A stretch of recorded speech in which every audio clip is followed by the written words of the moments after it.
নমস্কার বন্ধুরা, আমি শিউলি আর একটা নতুন ব্লগ ভিডিও নিয়ে তোমাদের সামনে চলে এসেছি। আজকে সোমবার, তাই বাবার মন্দির যাওয়ার থাকে, তাই একটু তাড়াতাড়ি করে ঘরের সমস্ত কাজকর্ম করে নিয়েছিলাম। বরের জন্য রান্না করে ওকে খাইয়ে দিয়েছিলাম, তারপর ওকে খাবার খেতে দিয়ে দিয়েছিলাম। তারপর ওকে দোকানে পাঠিয়ে নেওয়ার পর স্নান করে চলে এসেছি গপু আর বিহারীকে পুজো দিতে। ওদেরকে পুজো করে তারপর কালী মন্দিরে পুজো করে তারপর যাব বাবার মন্দির। যতই তাড়াতাড়ি করি না কেন একটু দেরি হয়েই যায়।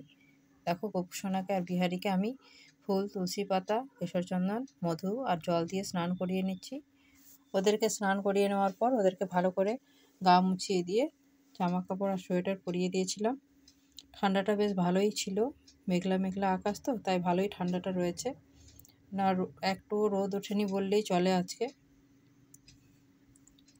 যতক্ষণ না ওদেরকে সুন্দরভাবে পরিপাটিভাবে সাজুগুজু করিয়ে ওদেরকে খাইয়ে দিই ততক্ষণ মনটা শান্ত থাকে না। দেখো ওদেরকে ভালো করে শৃঙ্গার করিয়ে দিচ্ছি। কেশর চন্দন বা হলুদ চন্দন এটাই আমি ওদের জন্য ব্যবহার করে থাকি বেশিরভাগ। এখানে ওটা গুঁড়ো কিনতে পাওয়া যায়, আমাদের ওখানে পাওয়া যায় কিনা তোমরা জানাবে। দেখো ওদেরকে মালা চুল পরিয়ে দেওয়ার পর ওদেরকে টুপি পরিয়ে দিয়েছিলাম, কারণ ঠান্ডাটা বেশ ভালোই ছিল। আমার ভিডিও যদি তোমাদের ভালো লেগে থাকে তাহলে লাইক, কমেন্ট, শেয়ার করে পাশে থেকো। সারাদিন কাজে এতটাই ব্যস্ত থাকি যে রোজ দিন ব্লগ ভিডিও বানানোর সময় হয়ে ওঠে না, তবু যেদিন পারি একটু চেষ্টা করি।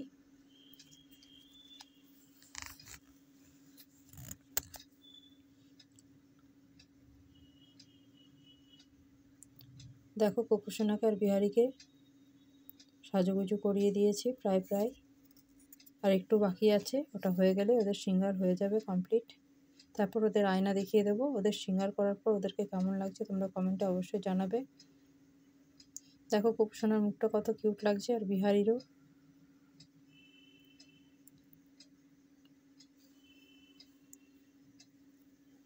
হাতের কাছে যা ছিল তাই দিয়ে ওদের ভোগ নিবেদন করেছিলাম। ছিল দই, চিড়ে, কলা, চিনি, আতপ চিড়ে ছিল, এখানে আতপ চিড়েটা পাওয়া যায়, ওটা দিয়ে ভোগ নিবেদন করে দিয়েছিলাম গপু সোনাকে আর বিহারীকে। তারপর পুজো করা নেওয়ার পরে ওদেরকে অন্নভোগ নিবেদন করেছিলাম।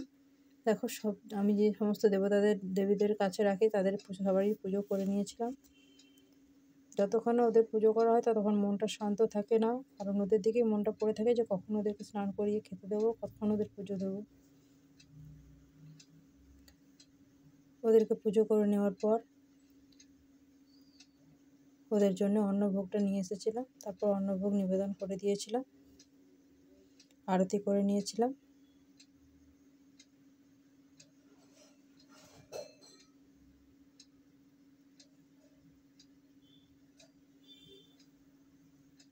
আমার ভিডিও যদি তোমাদের ভালো লেগে থাকে তাহলে অবশ্যই লাইক, কমেন্ট, শেয়ার করে পাশে থেকো।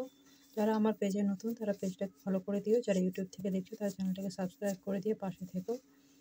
আশা করি পুরো ভিডিওটা দেখবে, কেউ ভিডিওটা স্কিপ করো না, তোমাদের ভিডিওটা অবশ্যই ভালো লাগবে। আর তোমরা কে কেমন করে গপু সোনার সেবা করো কমেন্টে অবশ্যই জানাবে। আমি অতটা নিয়ম করে জানি না বা পারি না, যতটুকু পারি করার চেষ্টা করি। আর সোয়েটারগুলো পরেও দেখো ওদেরকে কত সুন্দর লাগছে। আর সময় পাচ্ছি না বাজারে যাওয়ার, যেদিন সময় পাবো আরও 2-3খানা সোয়েটার ওদের জন্য আমি কিনে নিয়ে আসবো।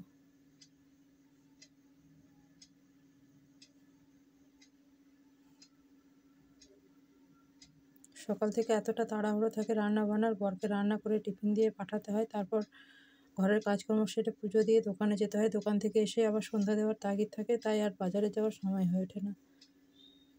আতরটা দিতে ভুলে গেছিলাম, পরে ওদেরকে আতরটা দিয়ে দিলাম।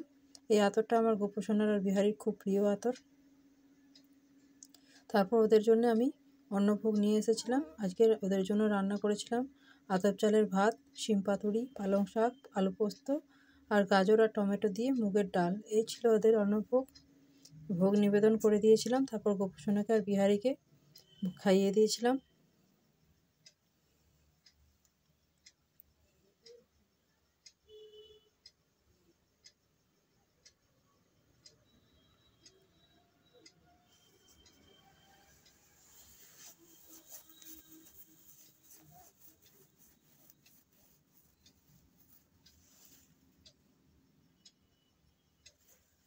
ওদেরকে খাওয়ানোর পর আমি চলে গেছিলাম বাবার মন্দিরে।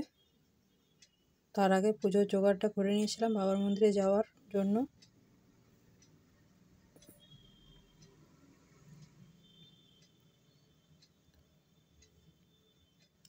ওদেরকে খাইয়ে গেলে আমার নিশ্চিন্ত থাকে, তাছাড়া তো মন্দির থেকেও মন্দিরের মধ্যে ওদের জন্যই মনটা পড়ে থাকে যে কতক্ষণে গিয়ে ওদেরকে খাবার দেবো। ওদেরকে খাইয়ে নিয়ে তারপরে আমি চলে গেছিলাম মন্দিরে। মন্দির থেকে এসে খাবার খেয়ে আমি চলে গেছিলাম দোকানে।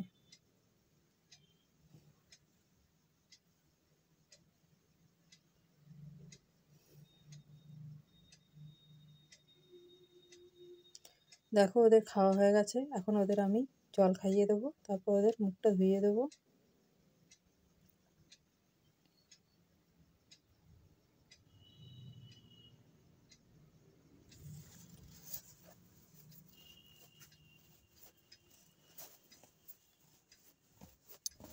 যা রান্না করি তাই মনে হয় ওদের দিয়েই খাই। নিরামিষ যা কিছুই রান্না করি তাই ওদের জন্য আগে চেষ্টা করি উঠিয়ে রেখে দেওয়ার জন্য। দেখো ওদের খাওয়া হয়ে গেছে, এখন আমি ওদের জল খাইয়ে দিচ্ছি।